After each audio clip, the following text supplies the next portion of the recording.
Welcome, welcome, welcome, welcome. You're in for a very special treat. We're going to have a really in-depth view of what political polarization is, part of our continuing series where we talk to reporters, writers, professors, columnists, activists, economists, philosophers, anybody on the left, anybody on the right, as long as they can think clearly. We want to provide their perspective to you unedited and unaltered so that you could do this thing that was popular back when I was in high school called thinking for yourself. Maybe it'll come back. Maybe it won't. With us today, it's our privilege to have Stephen Stehr, Sam Reed Distinguished Professor in Civic Education and Public Civility at Washington State University. Broadly trained in the field of American politics, Stephen conducts research and teaching at the intersection of public policy, science policy, and disaster assistance. His interdisciplinary work ranges from the dynamics of first responder response to 911 to the use of child safety seats in vehicles across the state of Washington, to help the next generation of engineers and environmental scientists better understand the role of public policy in society and government.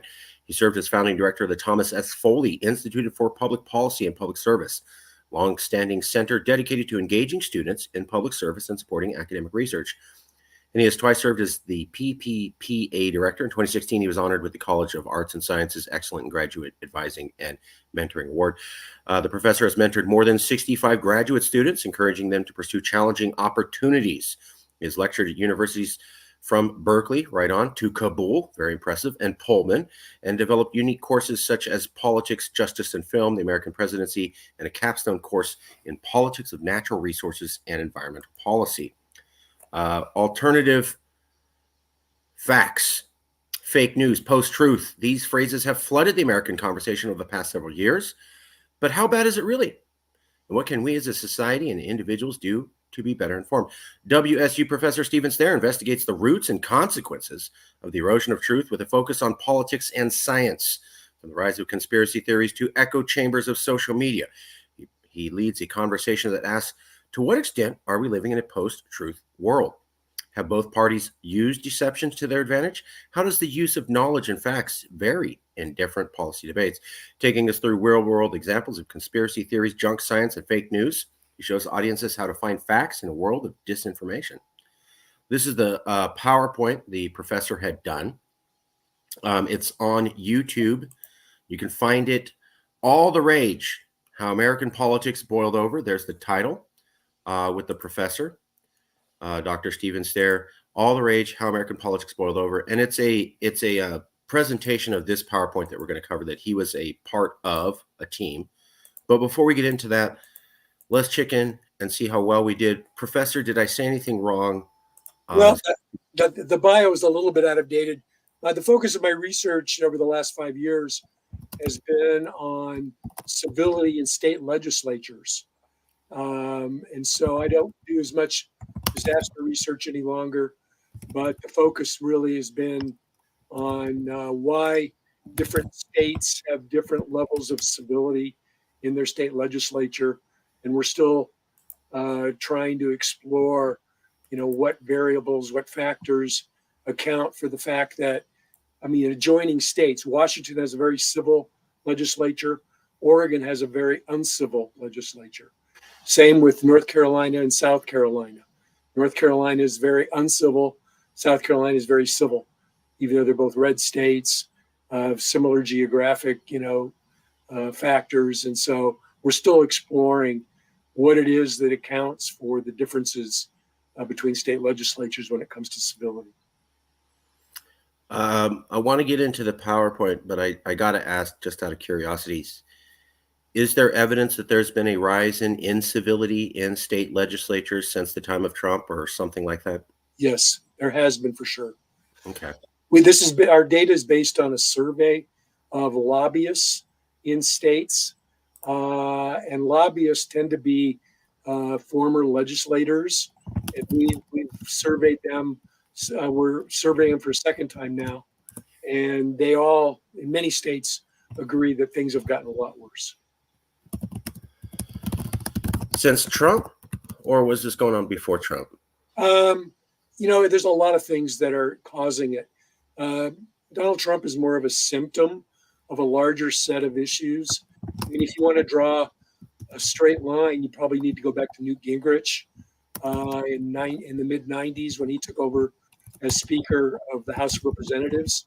And he introduced this idea that incivility could be a political strategy.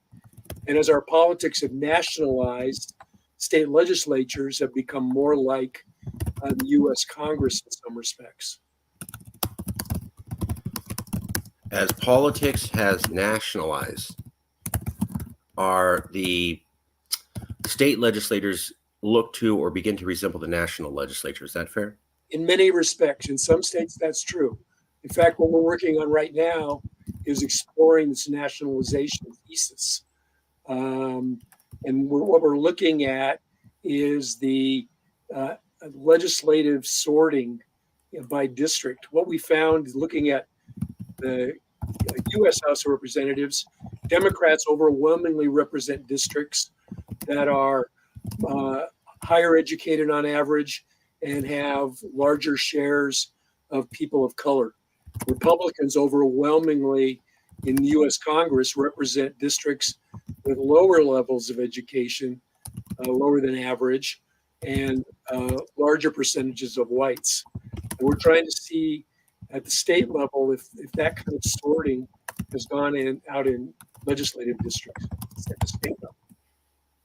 Wow. I'm sorry, I want to get into the PowerPoint. I'm really glad you said yes. I really want to get into it. I got to ask, did you notice something in your personal life before Trump, after Trump, around the time of Trump, where you said, wow, it's kind of bad, but that's different. That's markedly, seriously more worse than anything I'd seen before? Or did you not have that experience? I really didn't have that experience. I mean, until maybe a few years ago when, all the pieces started coming together. It was really during the pandemic when I had a lot of time at home to try and, put all the puzzle pieces together because the PowerPoint points out that there are a lot of factors, historical, that you can even trace it back to the 70s. Right. But it's been building for a long time. I mean, part of the overall reason is that society in the United States has become very destabilized on a lot of different levels, technologically, otherwise. And what we see when societies become destabilized is people draw closer to their in-group and are more angry at the out-groups. And so what we're seeing with the polarization, it's a particular kind of polarization. We call it affective polarization, which means you don't love your party so much as you hate the other party's guts. Right. Okay, fascinating. I always ask because some professors say I never saw anything. Some say I saw it personally, so I just try to find out what's going on. Let's get to the meat and potatoes. Again, for everybody, you can go to YouTube and type in All the Rage, How American Politics Boiled Over. Stephen, Stehr, that's All the Rage, How American Politics Boiled Over. The professor will explain it to you. I believe as he's lecturing to a class, there he is lecturing to a class or a group of people. So he'll walk you through it. But this is the main PowerPoint. It was done as a team effort. He's not the only person that worked on it, as you pointed out, Professor. Polarization and incivility in American politics is congressional gridlock affecting U.S. state legislatures, with Nicholas P. Lovrich and Francis Benjamin. And there's a special thanks to the professor. So just a little bit of the data. Bipartisan agreement that incivility in politics is problematic. 84% said they experienced incivility. How concerned about the negative tone and lack of Washington will lead to acts of terror. 45% are very concerned. 34% are concerned. That's from PBS. However, you pointed out, remember the 1960s. We'll start there. How bad is political polarization now compared to the 1960s?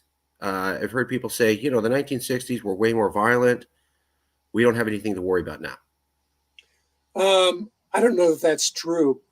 Certainly, some of the seeds of the kind of partisan sorting that we're seeing now were a part of the 60s. In particular, the breakdown of the Democratic majority in the South. And really since the 1968 election, the Southern strategy, so-called, has kind of flipped the script when it comes to who supports Republican candidates, particularly for president, and who supports Democrats. I mean, if you look at a map of the 92 electoral map, it would be, impossible to imagine that 30 years later it would look so much different. Of course, Bill Clinton won as a Southern governor, but even he won Tennessee, Kentucky, Ohio, and that you just don't see that any longer.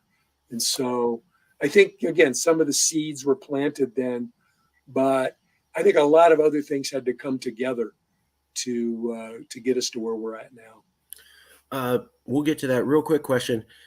I heard some professors say this, and I'm wondering what your opinion is.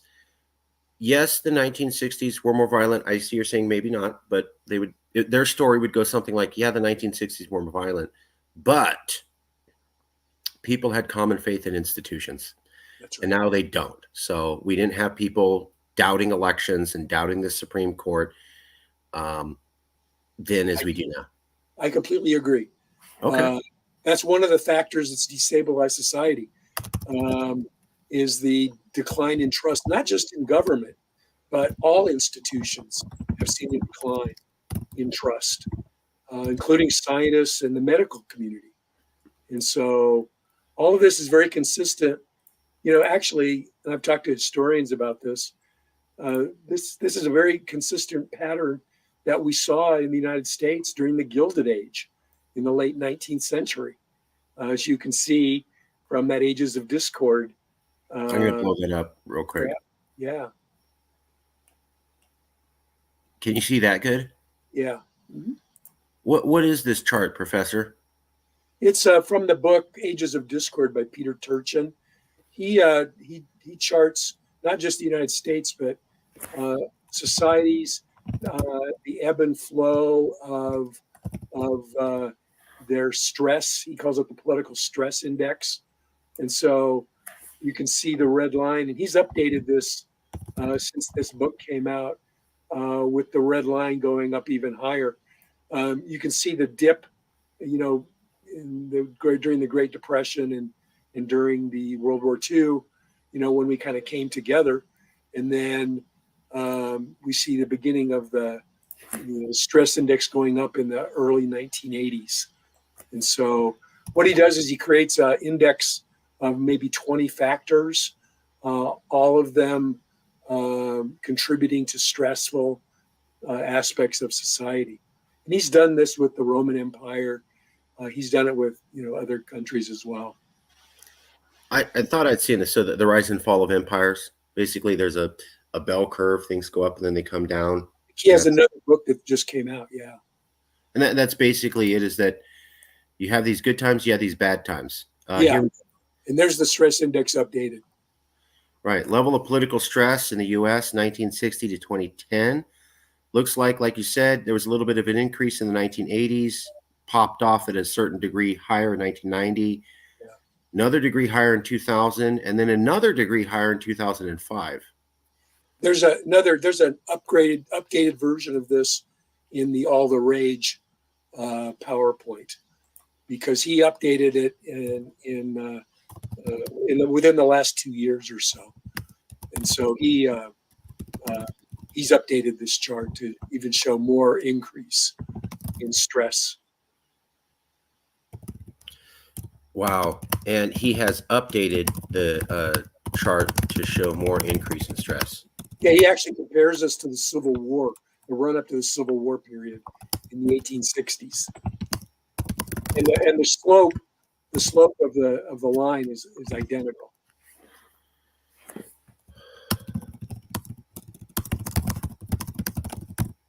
So the slope of the line showing increased discord or political stress now matches the one leading up to the Civil War.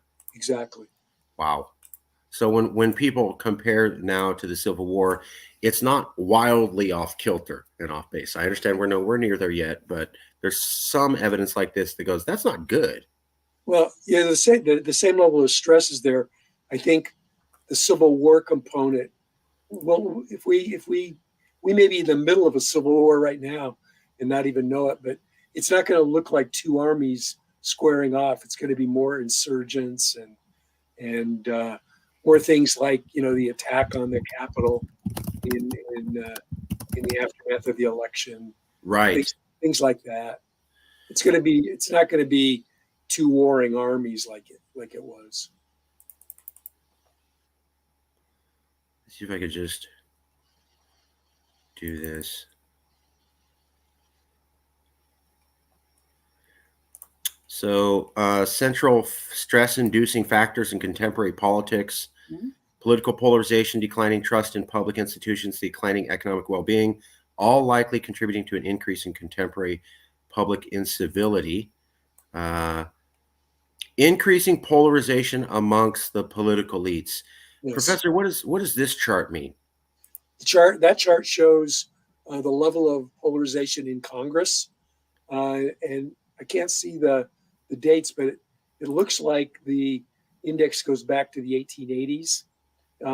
If that's correct, you can see that the level of polarization in Congress is nearly identical to where it was during that Gilded Age that I was talking about, which is the last time that we had the same sort of level of state destabilization. That was also a period, the 1880s, 1890s, the same things, divided government, very close presidential elections, high levels of polarization. The Ku Klux Klan got their act together again during that period. There was a nationalist fervor among some. There was widespread technological change, changes in the makeup of the electorate due to immigration, all of these things that are happening now that I talk about in All the Rage. Here's this chart. Increasing mass polarization among the publics. Yes. What is this about, Professor? What's happening there, and this is Pew Research data. They've been tracking this polarization among mass publics since the early 90s. And what they're seeing is that, the incivility as a political strategy, has led, people on the left and the right to use that as a strategy. And, the American public, for the most part, doesn't pay that close attention to politics, but they know what team they're on and they know who the leaders of their team are. So they listen to their team leaders. And so if, Donald Trump's going to be uncivil, then they're going to adopt that as well. This also is, if I can just say one more thing. Yeah. What we've seen, as part of this sorting process, there aren't any liberal Republicans anymore, just like there aren't any conservative Democrats anymore. They've joined the party that their ideological soulmates were already in.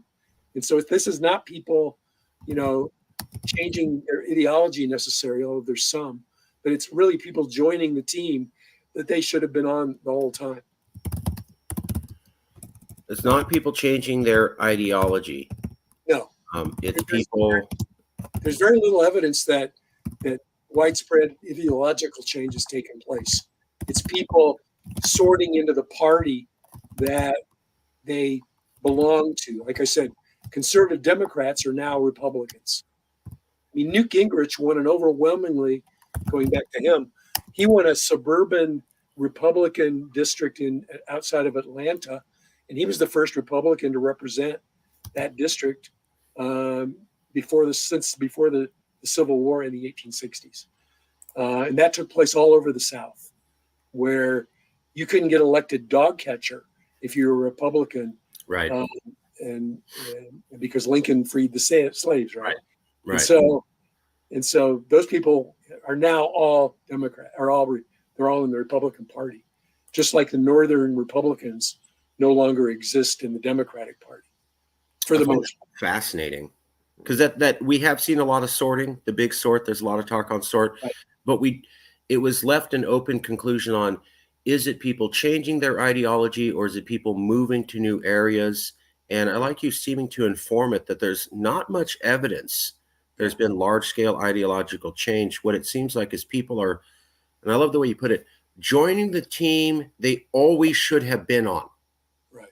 There's disagreements within the literature about this, but I'm not a specialist in this area, Sure.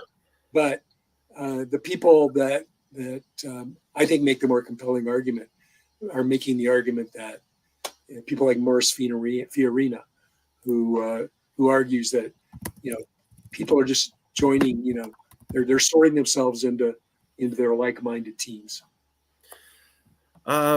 Morris Fiorina and a lot of other researchers have pushed the theory that the elites push polarization, that they give cues to the public and the public takes it.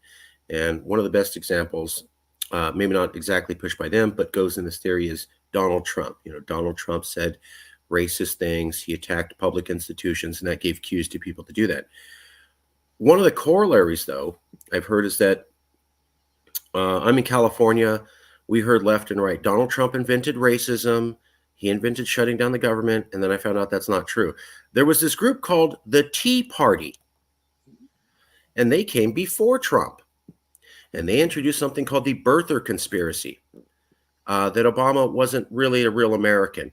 And they toyed around with racism, having a major rally on Martin Luther King's Day in Washington, D.C., where he gave his famous speech and then talking trash on black people. So there was already dog whistling there. Donald Trump was not saying racist things until after he was toying around with the Tea Party, participating with them. He wasn't talking about birtherism until he toyed around with them. So there's some people saying, yeah, Trump gave the people cues after he took cues from the people. Thoughts, feelings? Well, there's a lot going on in that statement. I don't know when Donald Trump, started espousing racist views. I know even before he came down the escalator, though, Right.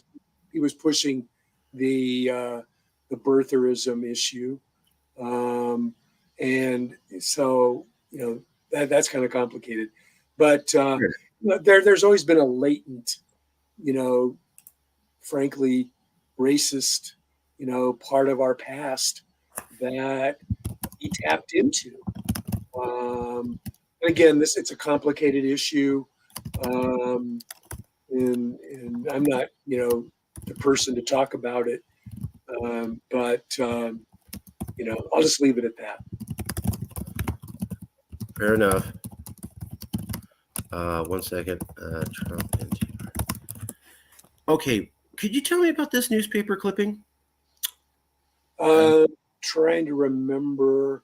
In civil discourse and political polarization, an issue for the U.S. military. No more Fox, CNN, or MSNBC in the military. I study this topic. I had never heard this before. That's incredible. And it happened in 2019? Yeah, this is a slide that I didn't contribute, but just based on the context, and I vaguely remember the Defense Department, making it out of policy to watch, more ideologically extreme. Although CNN, I don't think is that ideologically extreme, but I think they were trying to tamp down, sort of discord within the military branches. That's incredible. I didn't know that happened, that it had gotten so bad the military had to start telling people what they can and can't watch. Interesting. Okay, let's go to the next slide. Sorry. Public trust in the U.S. government has plummeted. Right. What does this mean, and how is this related to political polarization, Professor? Well, again, it's part of the destabilization picture that drives people into their groups and distrust out groups. But it also, it's one of the reasons why we, I was hopeful that a positive outcome from COVID, the pandemic, would have been coming together. But of course, it just became more of a symbol because people didn't know who to trust. And so, and this is also a part of the pattern, beginning with Ronald Reagan. Politicians have used the federal government and all governments really as a whipping boy. Right. And so, so Ronald Reagan, said in his inaugural address in 1980 or 81, government is not the solution to your problem; it is the problem. Right. And so, and as government, especially the federal government, has taken on more and more what we call wicked problems, very difficult problems to solve, then nobody's going to be satisfied. And so the knee-jerk reaction is, "Wow, government fails, and I don't trust them because they can't solve problems." Well, Wow. nobody can solve those problems. That's fascinating. So the federal government takes on, what did you call them? Wicked problems. Wicked problems. They're problems with no solution because we don't agree on what the problem is. You think about homelessness. There are probably 50 causes at the individual level of homelessness. And depending on your political perspective, you could latch on to any of a number of different causes. How would we know if we ever solve the homelessness issue? There's always going to be people that are homeless or without housing for reasons both within their control and outside their control. And so, it's a problem that it's just a problem that government can't solve because we don't agree on what the problem is. We can't solve it because we don't agree on what the problem is. Exactly. If it was just a matter of building houses or warehousing them, we would do that. But then you run into all sorts of issues with mental illness, drug addiction, domestic violence. Cities are all over the place arguing, is it a law enforcement issue? Is it a social welfare issue? It's a lot of different issues. Yeah, I think this phrase, "we can't solve the problem because we can't agree on what the problem is very, very telling. Wow. What is this chart about? Link between rising income equality and polarization. Once again, another part of the issue. With wages being stagnant since the 1970s, the rich have gotten richer, the poor have gotten, the same level of poorness. There's huge gaps now in wealth inequality, in income inequality. The top 10% of wage or of salary folks in the United States, 10% make up almost 45% of all income. Right. And so, and again, this is part of the destabilization. It's why people are angry, and they're angry about all sorts of things, and this is just part of their anger. What happened when we had the Great Recession in 2008, 2009? Did we bail out the homeowners? No. We bailed out the banks. Yep. So just one more bit of evidence for people that builds and builds and builds. Yep. That the rich people get away with it, and the other people take it in the shorts. And so it's again just part of the pattern of stress. That's brilliant. I've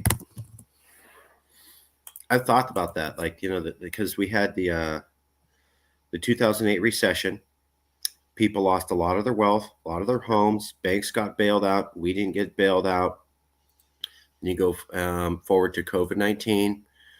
The wealthy seemed to do fine. A lot of small businesses got hurt. The Senate voted down business relief for $40 billion while voting for $40 billion to Ukraine. And so, according to economists, you have two periods back to back where massive amounts of wealth are just sucked out of the middle class The poor don't lose. The middle class lost a lot of their wealth in 2008 and then in 2022. And it just seems like every calamity that happens, more gets sucked out of the middle wealth that they never get back. They never Well, made it again. and this story, you can't tell this story without the story of the decline of unions in the United States and the changes in our economy from a manufacturing base to a service base. I mean, knowledge workers do fine. They're in favor of globalization because that works for them. But folks who used to be able to get really good jobs with a high school education, and by the way, those jobs didn't go overseas. Those jobs became automated. At least 85%, Oh, 85% of those jobs were automation, not sending the jobs to China. really? Yeah. Manufacturing jobs lost due to automation, not China. We never hear that. Never. No, Ever. because that's a complicated story when it's simpler to just say, oh, the previous administration sent those jobs overseas and I'll bring them back. Well, guess what? They don't come back because it's, you can build a car now with a lot fewer people. Those jobs never coming back. It's a lot easier to have a robot do it than a person. Robots don't complain. They don't get tired. They keep moving. What is this collection? Arlie Russell Hochschild, Strangers in Their Own Land, Politics of Resentment. I knew about those two. My mom loved the book Hillbilly Elegy. I know a little bit about that. Identity, Demand for Dignity, Politics. What is this selection of titles getting at, Professor? Again, this is an older PowerPoint, but these are books that were popular around the time of the rise of Trump and a little bit after, that track some of the responses by both left and right. The Politics of Resentment is about Wisconsin.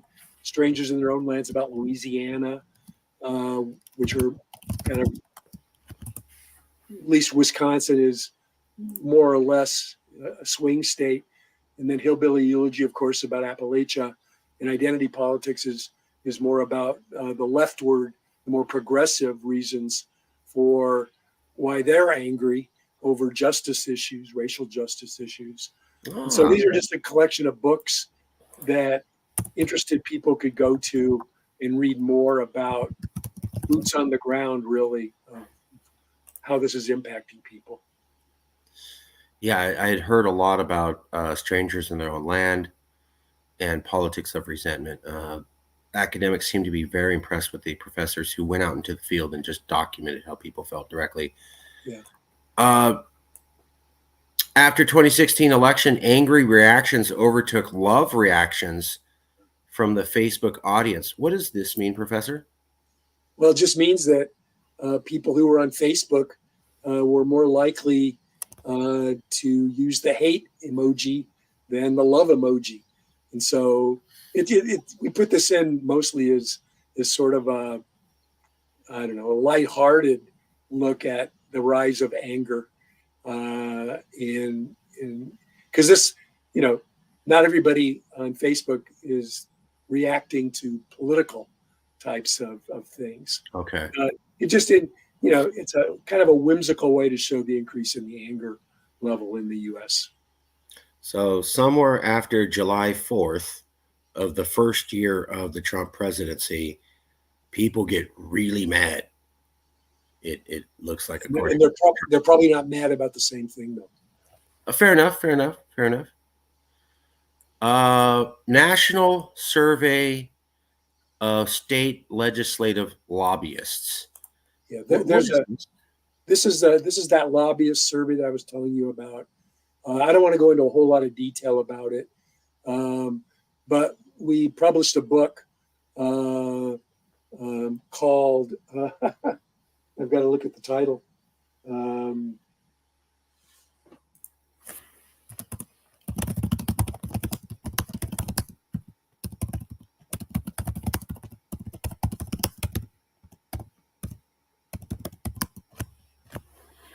Yeah, I'm not seeing it, and the title escapes my mind right now. On the outside looking in is what it's called. Okay. And it's What about is, state legislative civility. what does it roughly show us? Well, like I said, we're still trying to parse the data. I mean, the limited findings that we published several articles from the data set along with the book, but it seems that the presence of women in the legislature tamps down incivility. Term limits seems to have an impact. We also found that there is some connection between incivility and legislative gridlock. The ability of the legislature to function goes down with incivility. Interesting. Okay. Oh, that was it. That was the last. There's just one last slide here. Illustrative and insightful comments registered by Washington lobbyists. I feel that legislators from safe districts occasionally behave too forcefully. However, I feel this is much less of a problem in Washington at the federal level. Legislative testimony seems to be much more subjective and less based on fact now than it was in the case in the distant past. In the same way the political parties have moved to the left and to the right nationally, this has happened in Washington too. The statesman is all but extinct. Contemporary legislators seem much more concerned with pending elections and mere appearances than in crafting good policy than was once the case. Could you tell us about this? These are we had spaces for comments. And by the way, this is just Washington State here, Sure. which is where I'm at. But we did this in all 50 states. We did this legislative lobbies. There's a team of about a dozen of us all around the country who are working on various aspects of this project. But there was a space for people to write comments. And again, remember, these are lobbyists, and they tend to not only be former legislators themselves at the state level, but they are there term after term after term. So they've got a more longitudinal view. Isn't just a snapshot. So they felt compelled in many cases to write comments, and these are some of those comments excerpted. Can you testify to how truthful this is from your research or from being in Washington? Not personally. Okay.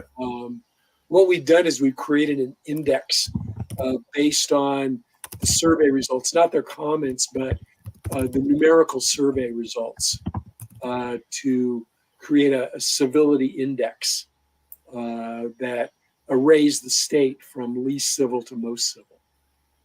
Interesting. Okay, let me ask you the big ticket question. How do we fix this? Can we fix it? Will it get fixed? Yeah. What are your feelings on that? I think little things might add up. There's no big thing we can do. We can't reverse, the destabilizing aspects of our society. Little things, I think, like grassroots efforts. I've given my All the Rage talk to city clubs and civic groups, and so they're working at the lower level, the lower levels. There's something called the Dignity Index that people at the University of Utah are working on, so they can track in uncivil statements during campaigns, and so that may give people more information about who's uncivil, who's not. Things like open primaries, which encourages more moderate candidates. The way we have closed primaries in many places now, that encourages extremism, and so the candidates become more polarized because all you got to do is win the primary and you win the general election. But in states with open primaries, you saw this in Alaska, where they elected a Democrat to the House of Representatives because they had ranked choice voting, which is another, lower level tool that might moderate at least the elites who are shouting the loudest. And I think that might trickle down to the lower levels. There's no big thing we can do. We can't reverse the destabilizing aspects, although there's a lot of little things we could do to help out. Yeah. Okay. I want to put on a thinking cap. I understand these are hypothetical questions, but let's say it doesn't get better. Let's say we try these little things, but like you said, they help improve, but they're little. It takes years for them to roll back everything. While we're waiting for these little things to gradually roll back things, we have another January 6th. Then we take a year off. Then we have another January 6th. Then a year off, maybe 2 years. Then another January 6th. Then maybe 2 years off. Then another January 6th. Where does this go? If we can't reverse the destabilizing aspects and we can only do little things, and it's already pretty bad now, and it's only increasing, how do we know that we get out of this or we can fix it before it massively blows up even further? Well, this is a debate that's going on in real time in the Washington Post. Sorry. How far is too far? There are some people who are arguing that democracy is strong enough, our democratic system is strong enough to withstand these kinds of turbulent waters. Others say that they're not, and so the short answer to your question, I don't know. If I had the answer, then I'd be a billionaire. But I think we're running a massive experiment on democracy in real time. We are running a massive experiment in democracy in real time. I understand some people think we can fix it. Some people say we can't. Some people say it's not that bad. Some people say we had worse times. Let's say that I saw January 6th and I was terrified. And I thought to myself, we've never had the Capitol storm since 1812. We've never had Washington, D.C. garrisoned since 1860. We've never had the National Guard storming the entire place, covered with guards and tanks and troops for over a month since 1943.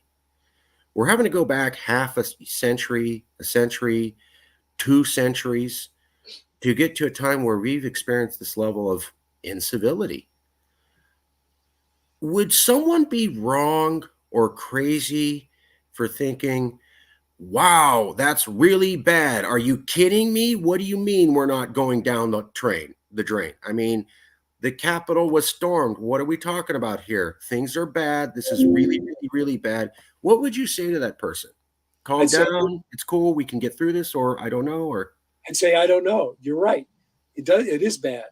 And there doesn't seem to be a light at the end of the tunnel, but you try to stay as optimistic as you can. I mean, I'm just one person, another American citizen. And so I'm watching with horror like a lot of people. Another thing is, I think, we're talking about the people who are really angry are the extreme left and right. And I've tried to come up with a percentage of the population they represent. And the best I can come up with is, if you combine the MAGA group and the people who are on the progressive extreme that are, all about identity politics and racial injustice and all other kinds of injustice, that maybe makes up 35%, 40% of the population, maybe. There's a 60% in the middle that are looking on and they're horrified. Maybe it's 65%, I don't know. But they're looking on. People like Mitt Romney, who, is center right certainly, but he looks pretty good to some Democrats now, as somebody that, who would you rather vote for, Donald Trump or Mitt Romney? Well, I think I know the answer to that for a lot of people. Yeah. So maybe here's one other bit of I guess, optimism. One of the things that's happened in the last couple of elections is younger people are getting more mobilized. They're voting in higher numbers. They're more active, and they tend to be even more horrified, for the most part, of where our politics have gone. I mean, it's kind of where the "okay, boomer," idea came up. I wasn't going to bring it up. You brought it up. You brought it up. So, okay, boomer. Yeah. You've screwed things up. Now we got to fix the it. girl who's doing the dance. Right. That started from some girl doing a dance. Yeah. Winding down, last two questions. There's some professors who say, yeah, the Dems have done a little bit, but come on, guys. This is really all the Republicans. It's all their fault. They've done it the whole time. Really, the Democratic Party doesn't need to do anything. And really, most of the polarization's pushed exclusively by the Republicans and conservatives. Is that true in your opinion? It's basically one-sided? It's a matter of perspective, certainly. My own view is, yes, the Republicans are worse. But if you ask somebody who's a big Donald Trump supporter, they'll point to all sorts of things that members of the squad in Congress have said, calling Donald Trump names. But they're just so loyal that, for them, the radical leftists are the problem, and others of us will look at it. I mean, Norm Ornstein wrote a book about it's worse than you think. Yep. And points the figure right at the Republican side. I don't know that it's easy, to distinguish, who's right in that debate or not. And certainly the extremists on the Republican side seem to be more vitriolic in their, they're more likely to call people names and do other things like that. Fair enough. It's violence. And obviously Trump did a lot of horrible things, and he suggested violence and beat people up. But we also have a speech from Joseph Biden where he says, "I'd like to punch Donald Trump in the face" live on television. Sure. And we have Chris Cuomo from CNN saying, if you disagree with someone on the right, sometimes it's okay to punch them in the face. Right. Those are the kind of things that people on the other side would say, see, it's not just Donald Trump. That's not good, right? Like to say that. Okay. It's not. Last question. You're not you. You're not me. You're a third-party person. You're watching this interview. Wow, did you learn a lot? Wow, it was a good review of a bunch of stuff, like why we're here. Such a great, succinct review. Awesome show. But it's a week later, and they're struggling to remember everything they learned. They're really struggling, but there was this one phrase that the professor said, and it's 5 days after they've watched this interview. And while they struggle to remember everything, they can't get that one phrase you said out of their mind. What is that one phrase you want someone you'll never meet to not be able to stop thinking about 5 days after they finish watching this interview? Yeah. We've become very tribal because in stressful times, people are more likely to come closer to like-minded group members, and they're especially going to be more angry and against members of the group that they hate. And so it's not so much we love each other in our group, but we hate the other group so much. And we see him as an existential threat. Thank you. Thank you for your time, Professor. Thank you for the review. I will email you a copy of the video shortly, and I want to say thank you for your time, and I really appreciate you coming out. Okay, thank you. Talk to you soon.